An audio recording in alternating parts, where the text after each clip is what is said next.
नमस्कार दोस्तों, स्वागत है एक बार फिर से आपके अपने YouTube channel railway employees news में।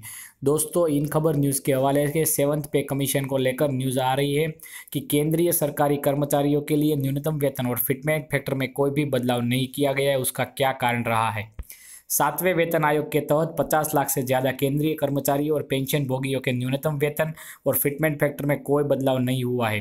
कर्मचारियों की मांग थी कि न्यूनतम वेतन 18,000 रुपये से बढ़ाकर 26,000 रुपये कर दिया जाए और फिटमेंट फैक्टर में भी इजाफा हो। आप देख सकते हैं, लेटेस्ट खबर आज की है जिसमें कहा गया है कि 50 लाख से ज़्यादा सरकारी कर्मचारियों और इतने ही पेंशन भोगियों की उम्मीद पूरी नहीं हुई। इन सभी को उम्मीद थी कि केंद्रीय सरकार इस बार 7वें वेतन आयोग के तहत न्यूनतम वेतन और फिटमेंट फैक्टर में वृद्धि करेगी, लेकिन ऐसा नहीं हुआ। लोकसभा चुनाव 2019 के लिए चुनाव आयोग ने ऐलान कर दिया है। इसी के साथ नई सरकार बनाने की तैयारी भी शुरू हो गई है। अब सरकार बदलेगी या वही सरकार दोबारा सत्ता में आएगी, इसका पता 23 मई को ही चलेगा। केंद्रीय सरकारी कर्मचारियों को 7वें वेतन आयोग के तहत न्यूनतम वेतन को 18,000 रुपये से बढ़ाकर 26,000 रुपये प्रति माह और फिटमेंट फैक्टर को 3.68 गुना करने की मांग कर रहे थे। वो लोकसभा चुनाव की तारीखों की घोषणा होने से नाराज है। कारण है कि चुनाव की तारीखों का ऐलान होते ही आचार संहिता लागू हो गई और अब इस सरकार किसी तरह की घोषणा, कोई नई योजना या पुरानी योजना में बदलाव नहीं कर पाएगी।